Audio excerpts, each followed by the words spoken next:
Well, things have happened again, and the Phillies are doing Philly things, and we are here to talk about it.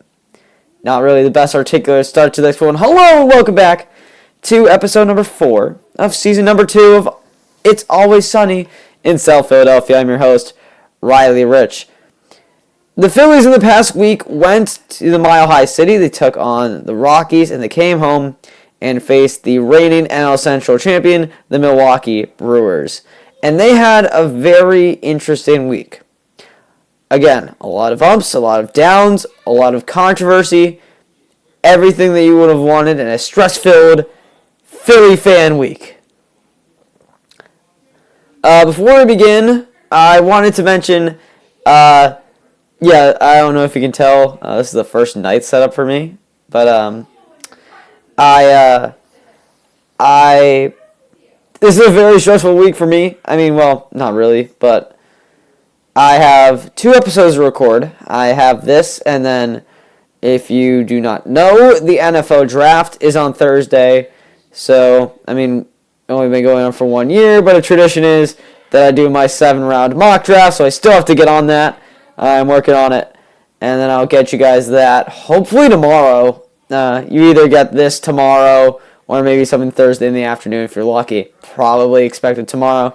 Then Thursday nights, probably around 7, expect the NFL draft coverage. And I've seen a lot of crazy things in the news for the Eagles. So that might be fun to see me crawl up into a little ball. But let's talk about a different interesting Philly team for a second. The baseball iteration is doing things. They ended this week 6-10. Yes, 6-10. Sorry. They ended this week 6-10. They played at Colorado. They played versus Milwaukee. And I find it ironic. We're going to start last Monday. I find it ironic that the last time I was here, I was complaining when the Phillies played the Marlins that they left runners on and they couldn't cash them in. Well, the problem this time around was they couldn't get runners on base. As soon as I said that, Chad Kuhl with his sinker-slider combination went out through 6 innings and gave up 3 hits. And they could not get runners on. There's nothing they could do about it. They were just shut down in every way whatsoever. At least they didn't get shut out. That's the only thing you can say about the offense. It kind of continued into Tuesday. They kind of picked up a little bit, but it was one of those games, if you know the feeling of the feeling of a game that you're out in front. And you know that it's great, you're not really in a winning spot like this. But as soon as the other team takes the lead, you're not coming back. This was one of those games, especially as a Phillies fan. As soon as Crone hit his home run, his 3-run homer, in the 7th, I mean, there was no coming back from that. They had a really good start. I mean, that's really been the theme of the week. No matter the outcome, they've had a really good start. They've had a really good first. They've had a really good second. They got the offense going early. But it just wasn't enough. It wasn't even again, last week they went 0 for 9 with runners in scoring position. It's not getting, that wasn't the problem this week. They went 3 for 5 with runners in scoring position on Tuesday, the 19th. They just were too little too late. It just wasn't enough. But that didn't happen on Wednesday. Very, very thankful that things happened on Wednesday afternoon. I don't know why the Phillies have always done better in day games, it seems. I talked about this last time too, that the Phillies do that thing where they lose the first 2 games at night, and then as soon as there's a day game, they completely change everything about them, and they somehow become gods at the plate. That's exactly what happened. 3 home runs. You don't really see that often. I don't know if you guys saw the Schwarber 2-run, or the Schwarber second deck shot. It was near 470 feet. I mean, ball travels at Coors Field. This is what we needed the whole week. We got Alec Boehm, I think, joined in on the action. Johan Camargo, too. I like Camargo's homers show me that things change because scoring runners in general was a problem last week. Scoring with runners on and 2 outs has been a different story. They have always struggled. 2-out home run from Johan Camargo. Put the team out in front. Camargo with 3 2-out RBIs. And another theme from the week was the bullpen. I know. We have talked about the bullpen and its struggles and the lack of the things needed to do to fix it. However, with the bullpen that we've had, it stood on its head. Alvarado and Knebel last 2 innings shut it down. Knebel got us a save. Alvarado holding in the 8th. And it's really nice to see Alvarado bounce back. I mean, it's kind of a rough start. Alvarado is the heat-throwing reliever in the Phillies bullpen. And when he misses, which happens a lot when you have higher velocity guys like Alvarado, they tend to be less controlled.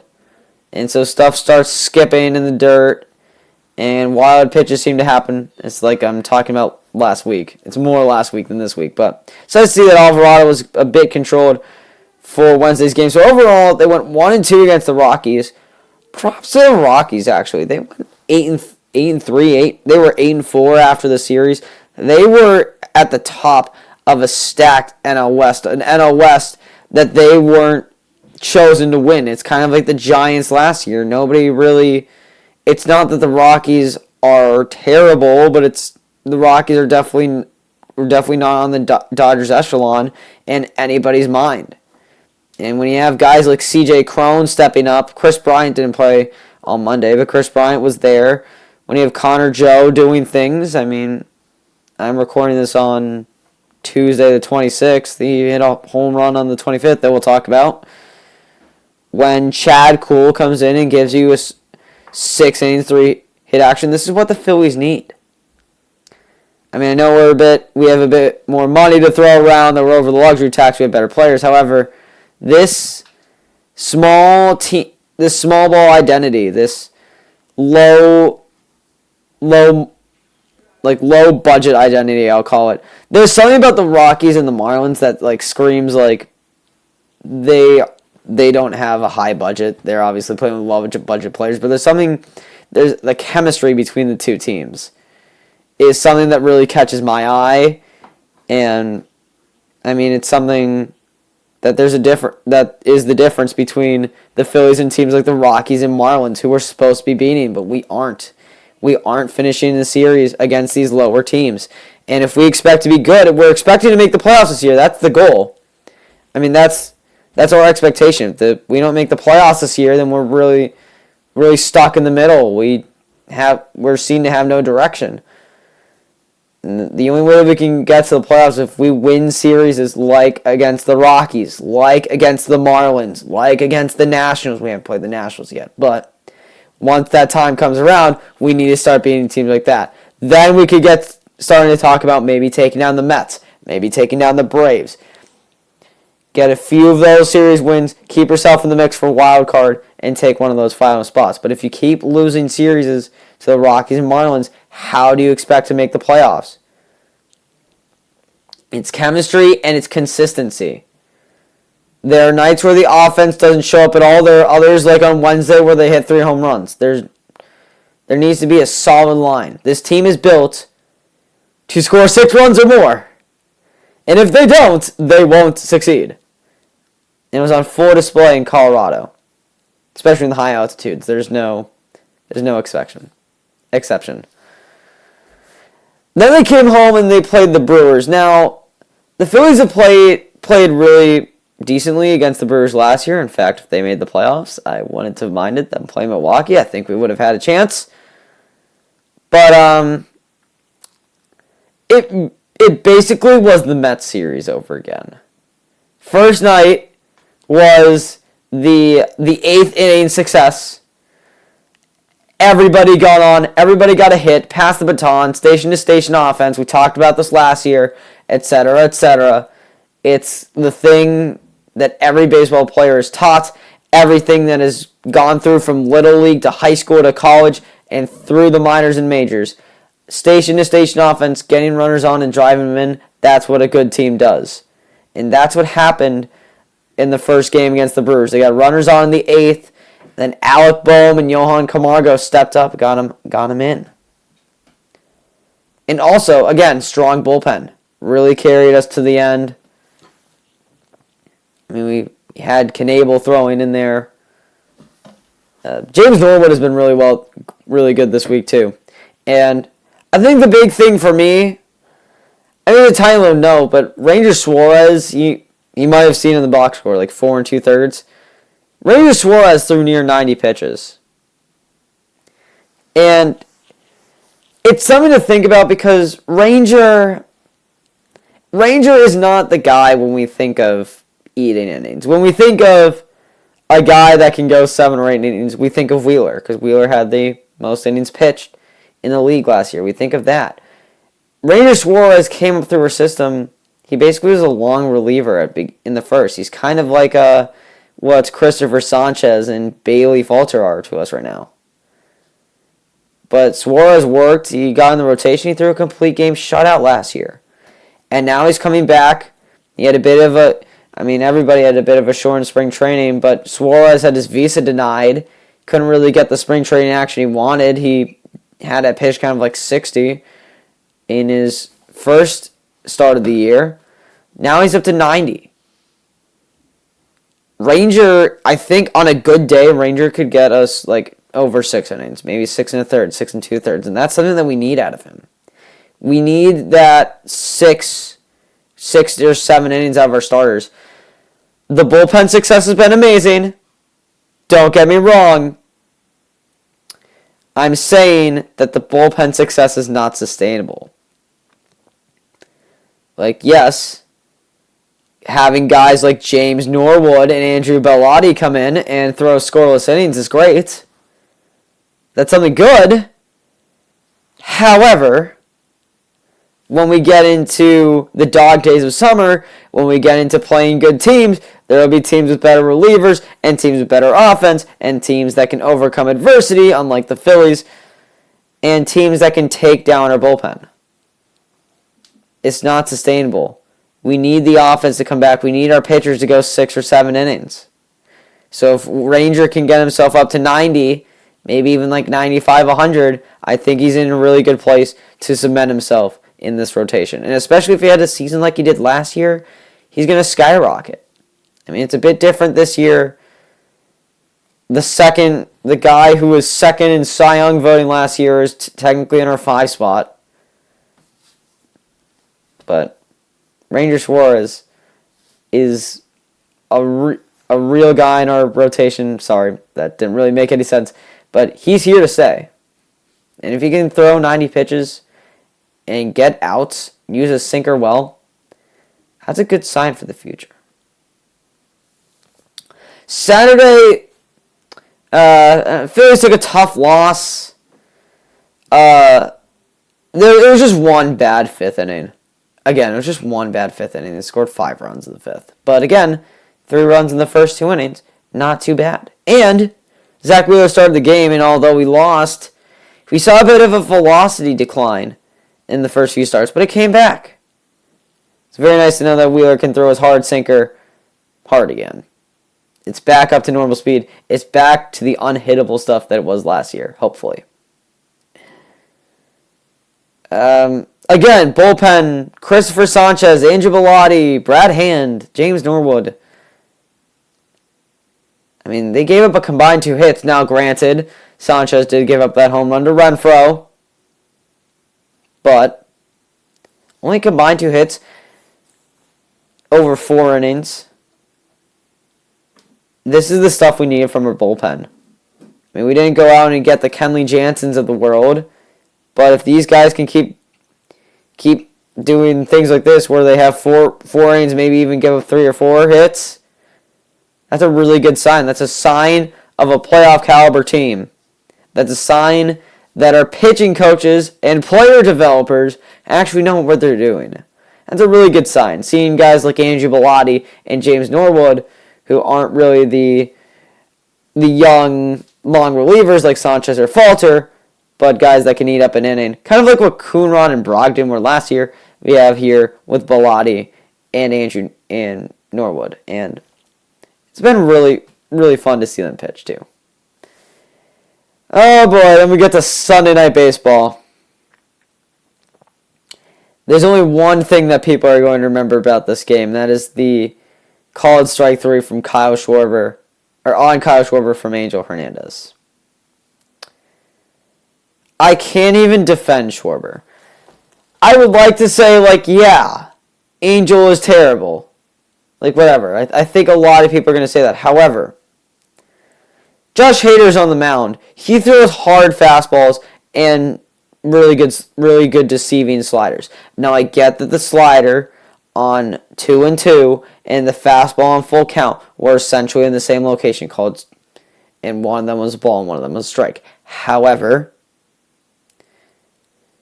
you have to take into account that the full count pitch was at 98. You have to take into account that catchers frame. There's a thing called framing for catchers, and Narvaez did a pretty good job without making it look too suspicious. If my hand is the plate, sorry for making this awkward, and if this is where the pitch was, there's a very good chance that it could have crossed over right where my my middle and my ring fingers are. It could have crossed there. And yeah, I get it. Angel Hernandez has been making terrible calls all night. However, when you're down the bottom of the ninth, 1-0, you have a full count, you need runners on, you need to protect. Again, something that has been passed down from coaches to players for generations, through Little League, through high school. And it's also, I think, too, even if Schwarber hit that pitch, even if it was called a ball, would the Phillies do anything with it? I know that's a very depressed way to look at it. That's one thing. Other thing is, that's an outside pitch. You might not know where I'm going, but let me explain. Schwarber's a pull hitter. Lefties tend to pull the ball toward the right field side. Schwarber loves the inside pitch. He can turn on the inside pitch. He can turn on the high inside pitch. He showed that when he was with the Nationals.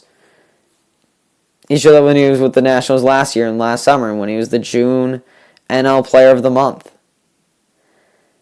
However,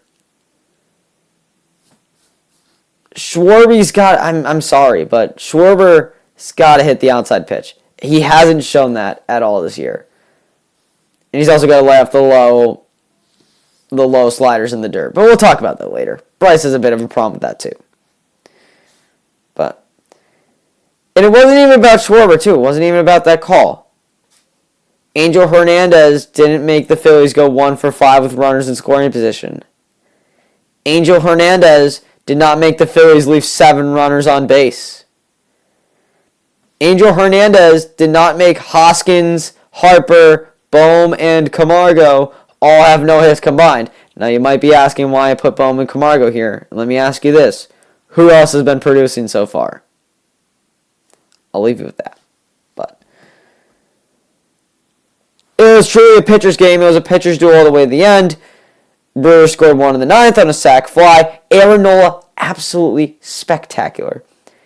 7 innings, 1 hit, 9 strikeouts. You can't do much better than that. You can't ask for more than that. Nola had a bit of a home run problem through spring training and through the start of the regular season. But it seemed like with this start that this was a 2018-esque start for Nola. And we're hoping for more of that, especially from the second pitch in the rotation on a playoff caliber team. We need to expect more from Nola, and a bit from Gibson. Gibson's been doing really well. But those top 3 in the rotation, Wheeler, Nola, Gibson, we need things to happen from them. Suarez, we need him to hit 90. Eflin, don't suck. I'll think of something, but use the sinker and slider efficiently. I think that could go with most pitchers, the Philly staff. At least 4 of them, if not Nola. But So that leaves the Phillies with 2-4 this week. They are playing at home against the Rockies, and on the and they're playing the Mets as well. I can't remember off the top of my head. Sorry, guys. I'm failing you, but I'm sorry. Minor League Baseball, let's go down on the farm for a second. It was a very good week for minor league baseball. We don't say that a lot with the Phillies organization. Let's start at the top like we always do. AAA Lehigh Valley. They went 4-2 against the Rochester Red Wings. They are the Nationals AAA affiliate. Story about this one was pitching. Jeff Swinger and Connor Brogdon were the stars of this one. I have no idea why Brogdon is in the minors. He is backing up my point. So, guys, call up Brogdon. Maybe send down Bellati or Norwood when you have the chance. I'm sorry, but it's got to happen. Brogdon's got to be up here. He showed it. I should also add that it's pretty cool this year. Everybody was at home this week, and I'm pretty sure everybody's on the road next week. So it's always an interesting thing. Just a little note. Double A. Oh, this is really giving me 2021 vibes. Double A went 1-5 against Harrisburg, and we're easily the worst of our teams. I'm sorry, but it's true. Like, there's nobody over in a 775 OPS, or nobody over an 800 OPS. Ohapi is the big star here in the AA system. I mean, he's working his way back up the OPS rankings. He's over 700 now. Madison Stokes, for whatever reason, is listed at center field. He's obviously a first baseman, but Stokes is up there too. And Francisco Morales has had an amazing start. I believe he has a sub-1 whip right now. It's a very amazing start for a prospect that we've been waiting on for quite some time. Kind of like the Jalen Ortiz of our pitching development. Hey, he's also in Double A. Then we get to Class A, and these guys did really well. A Advance went 5-1 at home against Asheville.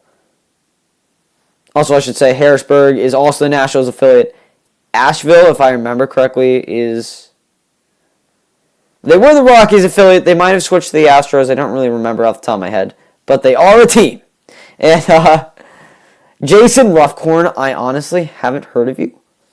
But Jason Roughcorn has a sub-1 whip and has done amazing. And also Mick Abel had easily his best start of his pro career and has a 0.98 whip right now. So that's a very good thing coming from our number 2 prospect. And then we get to Class A, Clearwater. And they did it, ladies and gentlemen. For the first time this year, one of our minor league teams had a full-on sweep this week. The Clearwater Threshers, our Class A team, went 6-0 against Tampa, the Yankees affiliate. Feels even better.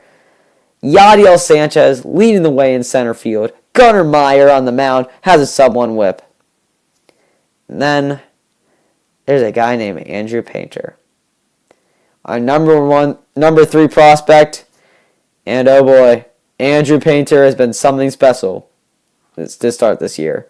So special, he deserves one of these. That's right, ladies and gentlemen. Andrew Painter, the number 3 prospect, is your Philly of the week. Primarily, well, he had a 14 strikeout game. And I just want to point to your attention. So far this year, 18 innings pitched, 8 hits, 3 walks, 1 run not earned, and 42 strikeouts. More than 2 strikeouts per inning. That is incredible for a guy that was drafted out of high school and drafted out of Florida. Honestly, I mean, I'll go into this right now. I like Painter better than Abel. I like the hard stuff. I like the Florida prospects. That might be my East Coast bias, but everybody has it. I mean, Oregon's competition is the same as Florida competition, and Painter has risen to the occasion. Abel's been really, really good too. So hopefully Preston Mattingly can show us that he can develop them properly. But that is going to do it for episode number 4. Philly's got the Rockies and the Mets this week. Rockies, I think I know, yeah. I'm recording this on a Tuesday. I don't really want to give away what happened, so I can set up episode number 6. And I say 6 because episode number 5 will come out tomorrow. Yeah, that's right. It's a double upload week. We'll have the NFL draft, mock draft. Hint, hint. I will try to wear a blazer. I gotta make a makeshift podium. We'll see how that goes. But thank you all for joining me for episode number 4. Again, NFL draft should come tomorrow. I'm going to say expect episode number 6 to be next Tuesday as well. Again, I have high school baseball that has some road games. That's why I couldn't get this to you on Monday. But I should be able to get it to you next Tuesday for episode number 6. That's when we'll talk about the Rockies and the Mets and do our Phillies coverage. Can't wait to do some Eagles coverage. It'll be nice breaking out the football in Jersey again. But yeah, you guys are amazing. Keep doing what you do. Subscribe on YouTube. Follow wherever you listen, whether it be Spotify, Google Podcasts, Apple Podcasts, Radio Public, Breaker, Pocket Casts, wherever you find me on the internet that I haven't really seen. But I thank you guys so much for listening. And remember, even though we can't beat the Rockies in a series right now, even though their bullpen isn't sustainable, even though we can't get runners on base against Chad Kuhl, even though it looks like we're going to draft Jameson Williams in the first round, which we'll talk about tomorrow, just remember that it's always sunny in South Philadelphia. Take care, everyone, and I will see you tomorrow.